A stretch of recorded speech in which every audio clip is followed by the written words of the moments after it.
keep it under 2 hours. Try to keep this brief. It'll be a little bit rambling. I have notes here. I ran off. Last night we had this little life sketch she wrote, but there were all these notes she had compiled.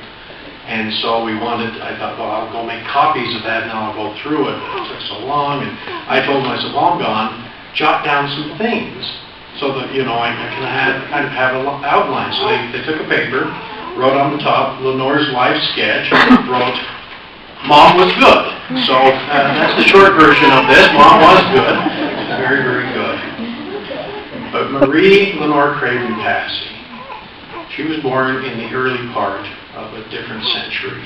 We're not sure which one. It was the 1700s, 1800s. It was a long time ago. But she was 92. So she was born in 1919 in Eureka, Utah.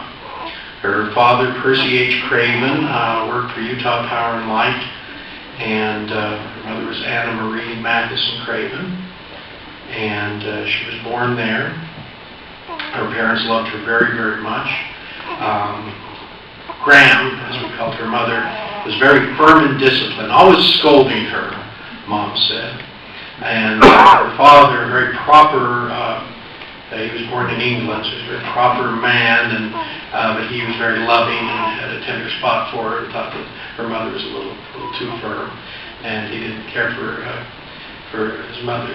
Her mother would whistle and play the harmonica and read tea leaves and do all sorts of things that just kind of scandalized him. But she says in her life sketch, his sense of propriety kept us all in line. He was reserved and orderly in all facets of his life. Her first memories in childhood in Eureka, she says her mother was feeding them bread and milk at supper and putting them into bed before Daddy returned from the office. And she told me about a memory of how she and her brother Howard would ride on the sleigh in the snow, and Daddy would pull them along, and then the dogs would come up, and one licked her face, and she was terrified of dogs from that moment on, even though they didn't bother her. It was in Eureka where she heard her first radio broadcast down at the Elks Lodge where her father would go. And they would ride in the Model T Ford on the Delta Trail. And a later car they had, there was a story where she'd fallen out the door but landed on the running board. Her father reached out and grabbed her and pulled her back in. And she's probably just doing it for the attention. And one time her brother Howard fell in a coal bin and came out all black. But all sorts of wonderful stories. She said that her mother would read to her every night, and that her brother Howard would read, and she would read. They were the oldest, and she just learned to love books. I grew up in a home, 3,500 books in our house on Cornell Avenue.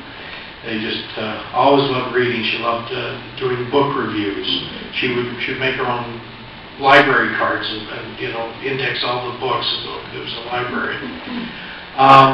Eureka was a mining town, and people. She told one time of a drunk who tried to get into their house, where they lived across the street from the Pavilion, and so there were dances there.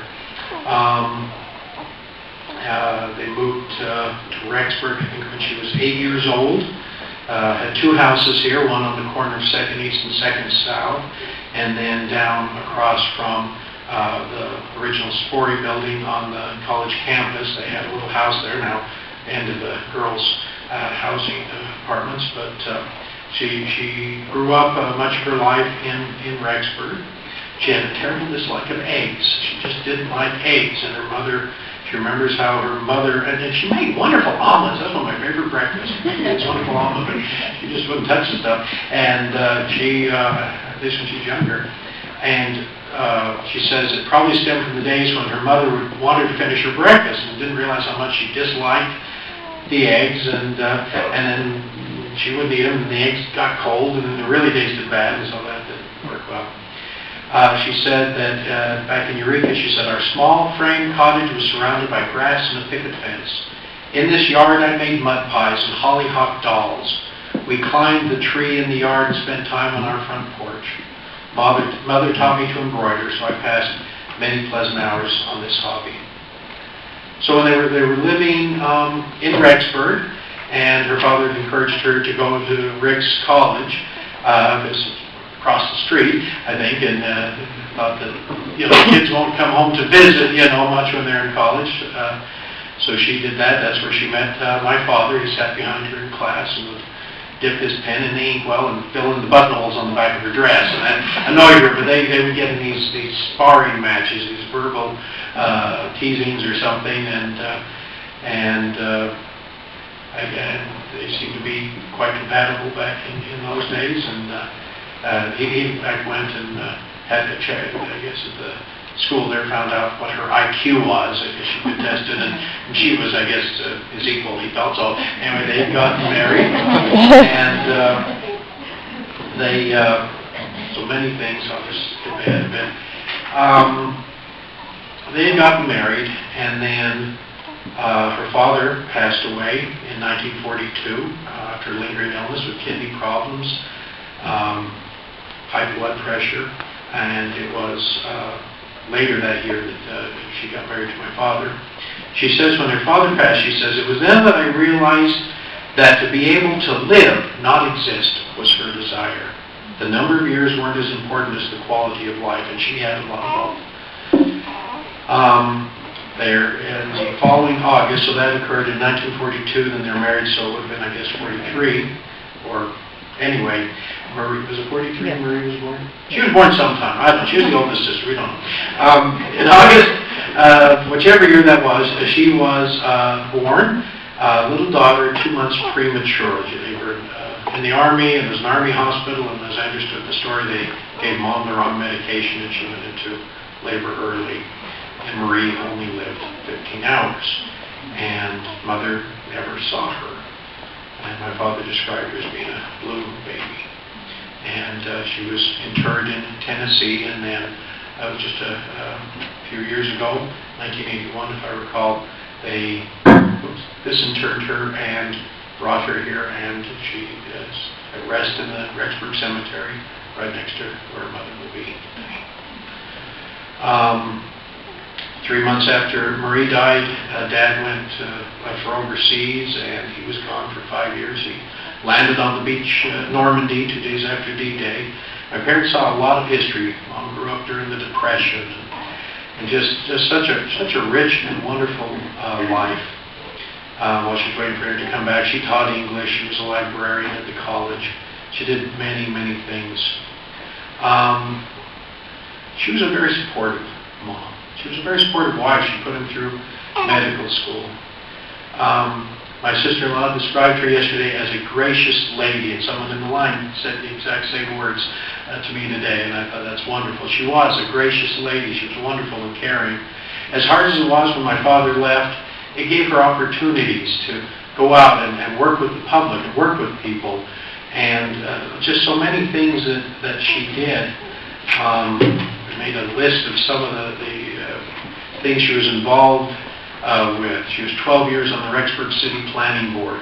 22 years in church, she served as the Relief Society Literature and Cultural Refinement teacher. She had files and files of all sorts of things about all places and peoples around the world. She would teach a class in that. 2 years as an English teacher, a year as a librarian. For 2 years, she was the first receptionist in Dad's doctor's office. She worked for the Musical Heritage Project for the Upper Snake River Valley. She was a civic club chairman, the music club president. She even, I think, arranged for and then introduced Pearl S. Buck when she spoke at what was then Rick's College. Let me just take a look here. She, say after Father died, she was able to travel more. Dad didn't like to. I say Father died or Father left. Anyway, he was dead to her. It was, that took off, and so then she had time to go, and because when he would go visit, even his own mother, it's okay, it's 20 minutes, we need to go on. Here she was able to go. She could come visit us. She would come stay at our homes, and spend time and travel the world, and just volunteered for so many things. She helped Judy at the school as a volunteer. I mean, she really developed. She would take the ladies who were a bit homebound, and she would take them, she'd go and make this round and take them all to church on Sunday, and she'd take them all to go to the temple, and she would just do so many things. She was such a gracious lady, and there's so much more I could say, but the last year it was a little more rough. She couldn't get around so much. She had a little walker with wheels, and then she couldn't walk anymore, and we finally had to take her to the homestead. And we appreciate everything that the folks from the homestead did for her, because she just really enjoyed it there. And but it was hard. It was hard to see her fade away. She's lived such a wonderful life, and she's moved on. And I'm grateful to be her son.